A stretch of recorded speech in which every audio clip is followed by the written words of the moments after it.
Oh, this is different. I know, I redecorated.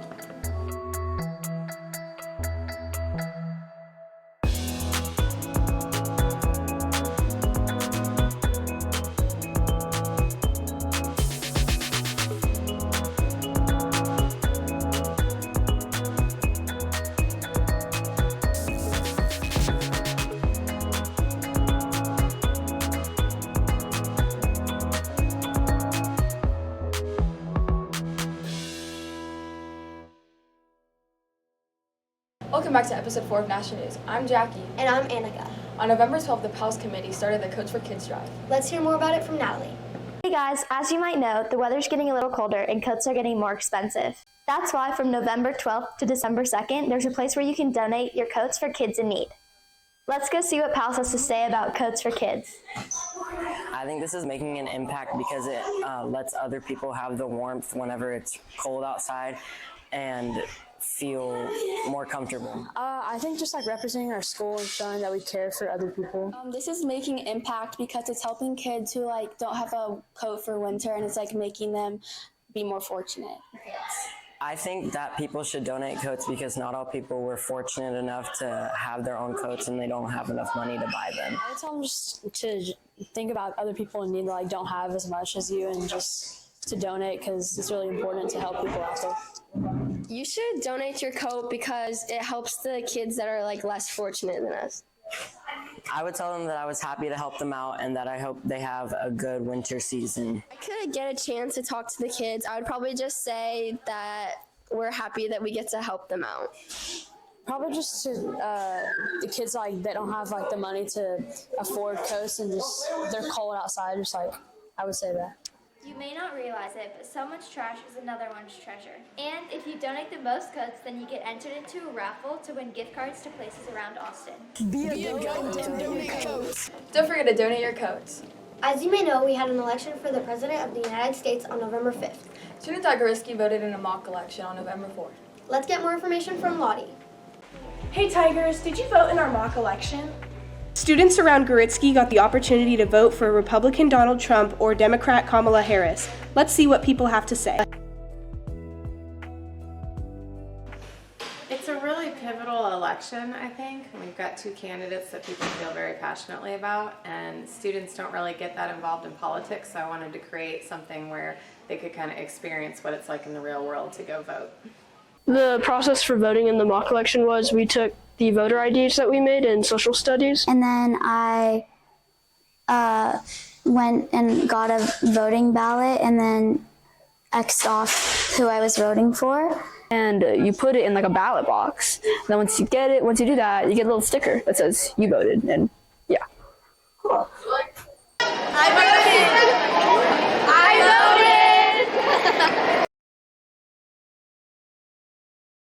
Lower taxes, and so we won't have illegal immigrants coming in from the border, and prices will go down, inflation's near down. I'm also very big on women's rights. That's just how I was raised. Some steps that we're taking in the process were we didn't have everyone look at the same answers. We had separate tables and folders to hide what they were writing, and they had to fold their answer up and then put it in the ballot box. We made sure that nobody voted twice by them turning in their registry cards. After the ballots were cast, it's now time to tally the votes. Let's talk to some of the students responsible for making sure it was done correctly. It was a very strategic process, and you have to be careful not to double count anything to make sure that's correct. They were stacked into 10 on Miss Sin's tables, and then every single time we counted the stack of 10, we put a check mark on it to make sure that nothing was double counted.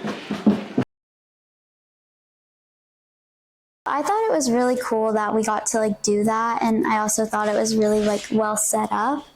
And I think it was cool to get to know what the rest of our school thought, and it was fun to talk to my friends and say who'd you vote for and talk about that. I feel there were some things that could have been done because someone did try and look what I put in, so I feel it could have been a bit more secretive of who you voted for. But other than that, I actually thought it was really fun. Congratulations to Kamala Harris for representing the Gretzky Tigers and Donald Trump for representing the United States of America. My opinions on the election, I'm happy and I think it went well. I think that a lot of people aren't really happy with it, but some people are. And I also think that it was like a really close race. It's such an important election year. It's clear that some people have really strong opinions. But what should we do if we don't agree with our friends or family about politics? Let's check in with Miss O to see if she has advice. You know, differences are part of what makes our world and community great. Some differences feel bigger. In my own family, we have a variety of political views. And I try to just tap into those things that we have in common, because we share a lot. My closest friends and family, we have a lot in common that I try to get back to. In the end, I can only control what I think and feel, so Sigma that. Thanks, Miss O. Back to the Gnasher News studio. Oh, that's so cool. I'm thinking about joining D&D Club. What's that? I actually have no idea. Let's get Bodhi to tell us more about it. Have you ever played D&D? It's a fantasy game where you roll dice and go on adventures as characters. If you like the sound of that, then you might like Gritzky's D&D Club. How about we go ask Mr. Chen and some students about it? Started playing D&D when I was 14 with some friends because, you know, we were hanging out, we needed something to do. They had played it before, and so I started playing. We just had one D20, and we didn't have any rules. We just rolled the D20 in a cardboard box and had a lot of fun. So we played like 2-3 times a week for all of high school. I sponsor D&D Club. This is my 4th year now, I think, because students wanted a place to play D&D at school, and I thought that's easy enough, so I thought I would sponsor D&D Club. Also because I've been playing myself for like 14 years now, so. Thanks, Mr. Chen. Now let's see how some students feel about it. I really like D&D Club because it's like really fun to connect with friends. I joined D&D Club because I thought it'd be really fun, and my friends were joining it.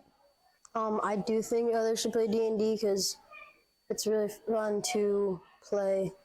I like that in D&D Club you get to see your friends and play with them and just learn and solve puzzles and just hang out. I think other people should join D&D because it allows them to hang out with their friends and get off the screens for a while.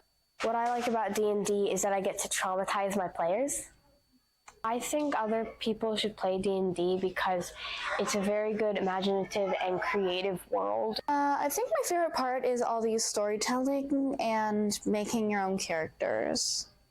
I think others should play D&D, and one reason why is because it's really fun. You can make a lot of different friends.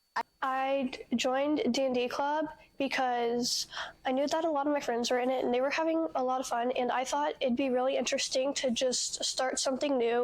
About D&D Club, I just really like the sense of community that it builds, and you can just have a really fun time with your friends. I wanted to play something that allowed me to exercise my creativity and just have fun with the dice. Other people should play D&D because first of all, you're exercising your teamwork with other players, and you're exercising your creativity.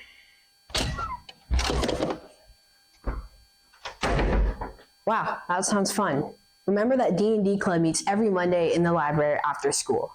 Maybe we'll see you there. D&D Club seems so much fun. I can't wait to join. I'm ready to go. I think I'm gonna go a different route. I want to learn more about Quiz Bowl. Let's pass it to you, Max. Greetings, Tigers. Today we'll have quite the competition. We'll be putting a team of students against a team of teachers and see who gets bragging rights and who walks away in shame. But let's look at how a Quiz Bowl game works really quick. A normal game consists of 20 questions called toss-ups. If you get the question right within the first clue, you gain 15 points. Otherwise, you just get 10. If you get a question right, you get 3 related bonus questions, all worth 10. Due to time constraints, though, we'll be asking fewer questions without bonuses. Let's take a look at the teams.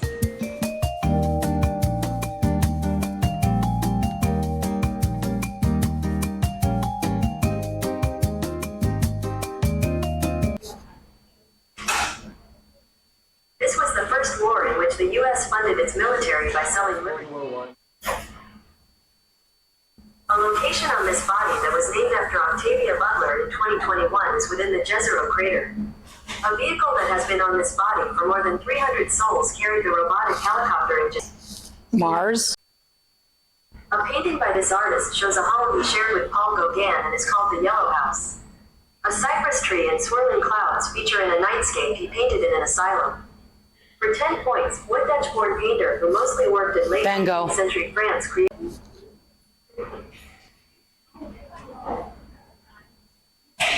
In 2021, this MLB team won a record 5 Gold Gloves, including the 9th straight for newly acquired third baseman Nolan Arenado.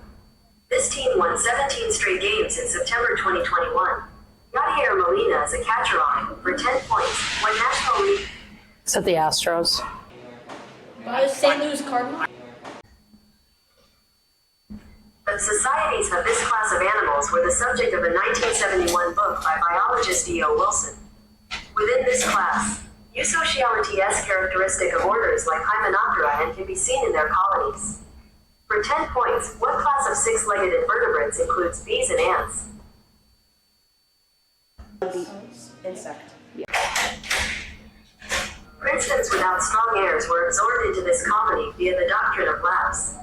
Grease-coated cartridges sparked the sepoy mutiny in this colony during its Raj period. This activity nicknames a 4-day war in 1969 between Honduras and El Salvador. A 2015 investigation into corruption in this activity led Sepp Blatter to resign as head of an international governing body of it. Football? Yeah.